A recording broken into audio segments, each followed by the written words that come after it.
Bismillahirrahmanirrahim. Assalamualaikum warahmatullahi wabarakatuh. Perkenalkan, saya Irma Mutia Barokah, mahasiswa semester 7 jurusan Kimia UIN Sunan Gunung Jati Bandung.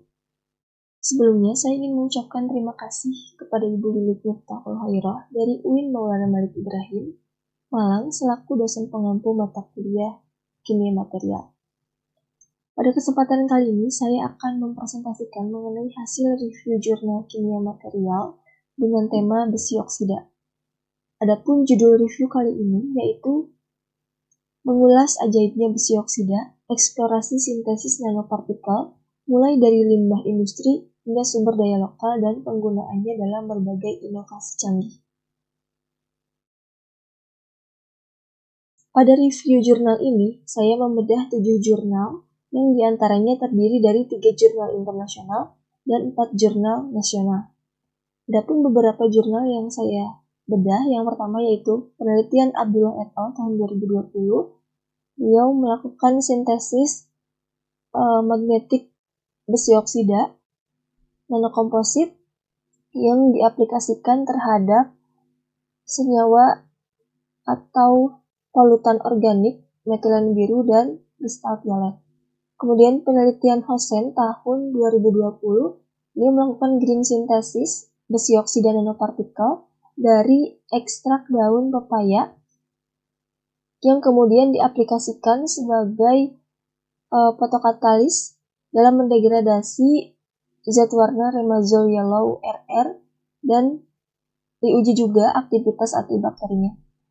Begitupun Ahmed et al. Tahun 2020 melakukan green synthesis dan mengkarakterisasi besi oksida nanopartikel dari ekstrak daun kurma atau Phoenix daxdilifera yang kemudian diuji aktivitas antioksidannya. Satyana et al. Tahun 2013 melakukan sintesis pigmen hematit dari biji besi alam. Kemudian Mayroza dan Astuti melakukan sintesis nanopartikel Fe3O4 atau magnetik dari batuan besi menggunakan asam laurat sebagai zat aditif. Kemudian Sirait et al. Tahun 2022 melakukan sintesis oksida besi menggunakan 2 metode, yaitu metode ball milling dan kopresipitasi. Aji et al. Tahun 2022 melakukan sintesis nanopartikel magnetit, maghemit, dan hematit dari bahan-bahan lokal. Adapun pendahuluan, di mana review ini mencerminkan keberagaman penelitian besi oksida di Indonesia dan dunia, menyoroti peran penting nanoteknologi dalam memanfaatkan sumber daya lokal yang ada di setiap negara. Hingga saat ini, bahan-bahan oksida besi ini masih menjadi salah satu fokus kajian penting dalam kegiatan riset. Dan secara alamiah, bahan-bahan oksida besi ini ditemukan dalam bentuk mineral oksida besi berupa magnetit atau Fe3O4, kemudian maghemit, gamma Fe2O3, dan hematit alfa Fe2O3. Berdasarkan keunggulan sifat kemagnetannya, bahan besi oksida telah dimanfaatkan secara luas untuk berbagai produk seperti sensor, tinta, katalis, film tipis, kemudian antibakteri, antioksidan, dan beberapa produk berteknologi nanopartikel lainnya. Nah, dengan demikian, keberhasilan sintesis dan karakterisasi besi oksida ini dapat memberikan potensi besar dalam pengembangan produk yang berkelanjutan. Adapun metode sintesis yang dilakukan dari penelitian-penelitian tersebut diantaranya metode presipitasi, kopresipitasi, ball milling, dan green synthesis menjadi pilihan utama.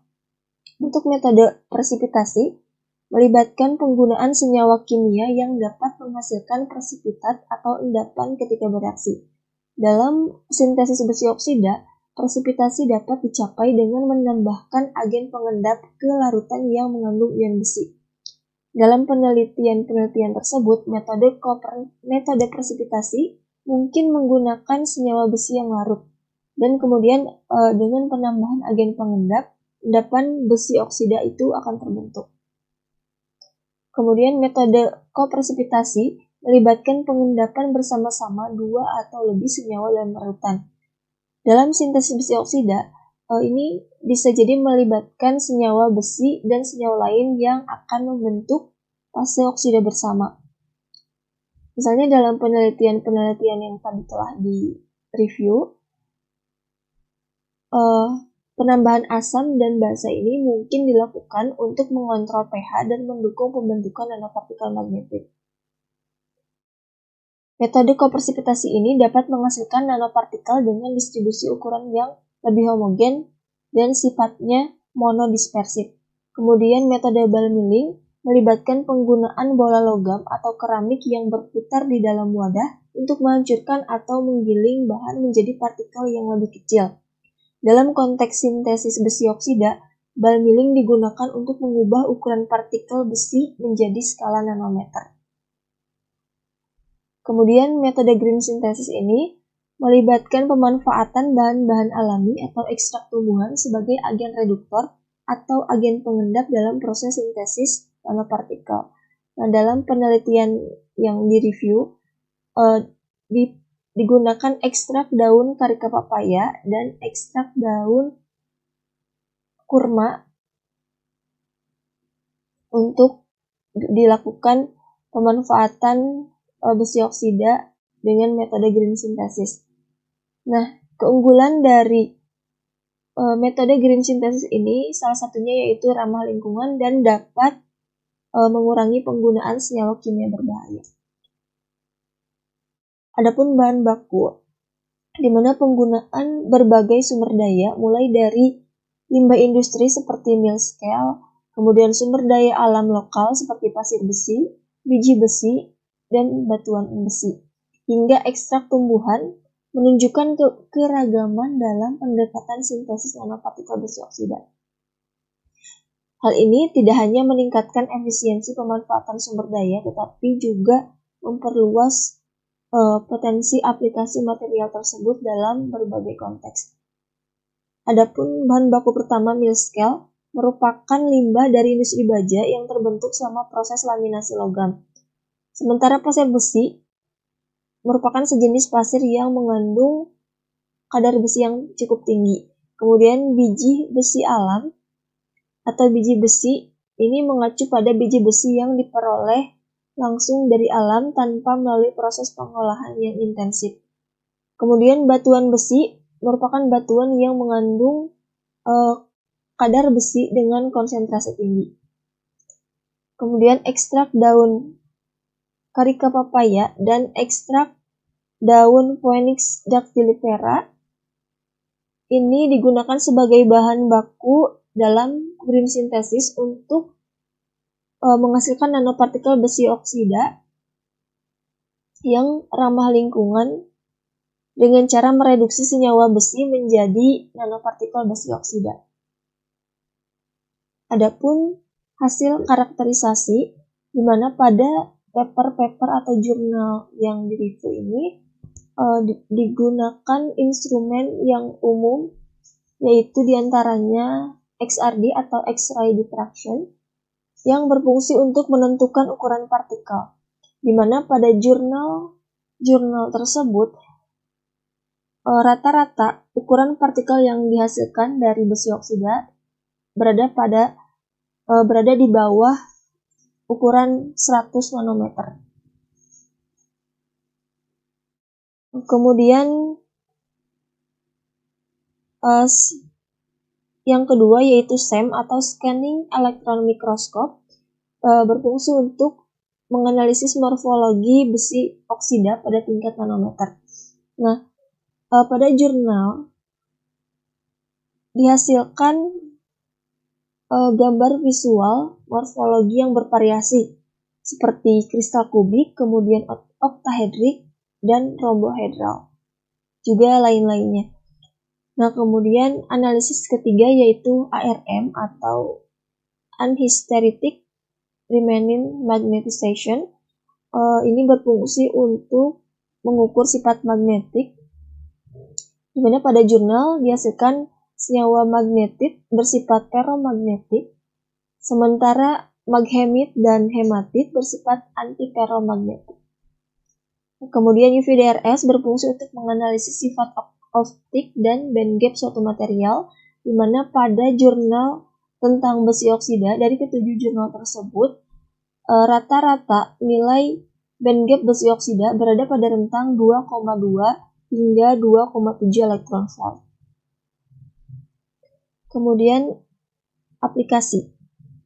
Dalam keseluruhan, aplikasi besi oksida berada dalam konteks fotokatalis, antibakteri, dan antioksidan, yang menunjukkan berbagai manfaat potensialnya dalam pengembangan teknologi yang ramah lingkungan dan berdampak positif pada kesehatan manusia. Untuk yang pertama yaitu aplikasi terhadap fotokatalis, berdasarkan penelitian Abdullah tahun 2020, membahas aplikasi nanopartikel besi oksida sebagai fotokatalis dalam mendegradasi polutan organik seperti metilen biru dan kristal violet.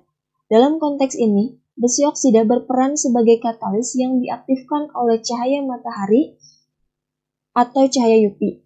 Proses ini menciptakan reaksi fotokimia yang menghasilkan radikal hidroksil yang sangat efektif dalam menguraikan senyawa organik berbahaya. Nah, penggunaan besi oksida sebagai fotokatalis ini memiliki potensi besar dalam pengolahan limbah organik dan dapat mengurangi dampak negatifnya terhadap lingkungan.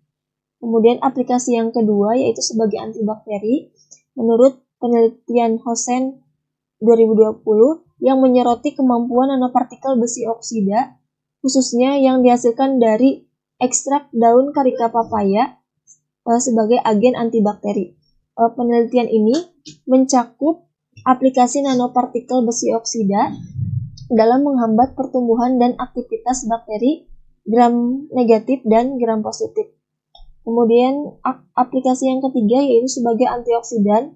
Dari penelitian Ahmed tahun 2020, beliau mengeksplorasi manfaat antioksidan dari nanopartikel besi oksida yang disintesis menggunakan ekstrak daun Phoenix dactylifera atau daun kurma melalui metode green synthesis.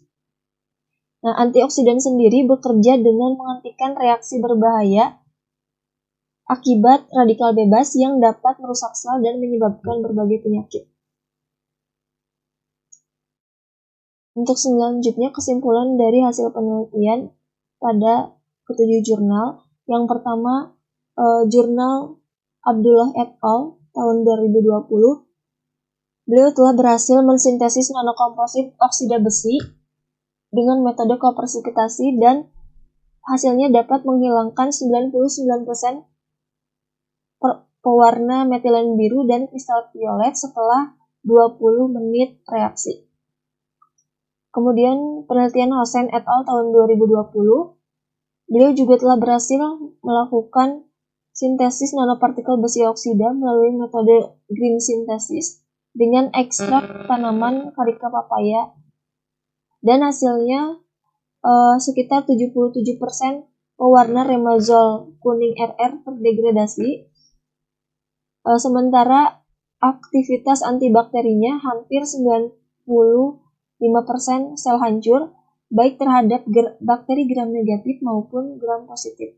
Kemudian penelitian Ahmed et al. Tahun 2020 sama seperti penelitian Hosen menggunakan ekstrak daun Phoenix dactylifera L atau daun kurma sebagai bioreduktor telah berhasil dilakukan untuk sintesis hijau Fe2O3 nanopartikel.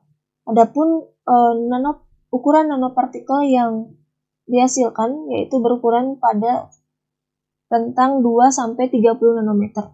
Untuk Septiana et al. Tahun 2013, dia juga telah berhasil mensintesis serbuk pigmen hematit dengan struktur rombohedral.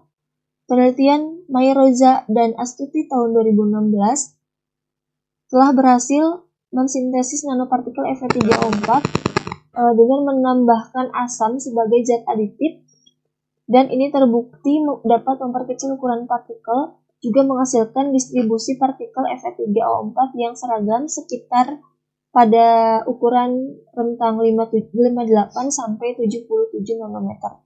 Penelitian Sirait et al. Tahun 2022, beliau mensintesis nanopartikel oksida besi magnetik dari pasir alam Sungai Rokan dengan dua metode, yaitu metode ball milling dan kopresipitasi, yang menunjukkan hasil yang signifikan. Kemudian Aji et al. Tahun 2022, beliau juga telah berhasil mensintesis magnetit dengan metode presipitasi menggunakan bahan-bahan yang ada di Indonesia seperti milscale atau limbah industri baja dan pasir besi. Baik, demikian presentasi mengenai review jurnal kimia material dengan tema besi oksida. Mohon maaf apabila ada kesalahan. Terima kasih. Wassalamualaikum warahmatullahi wabarakatuh.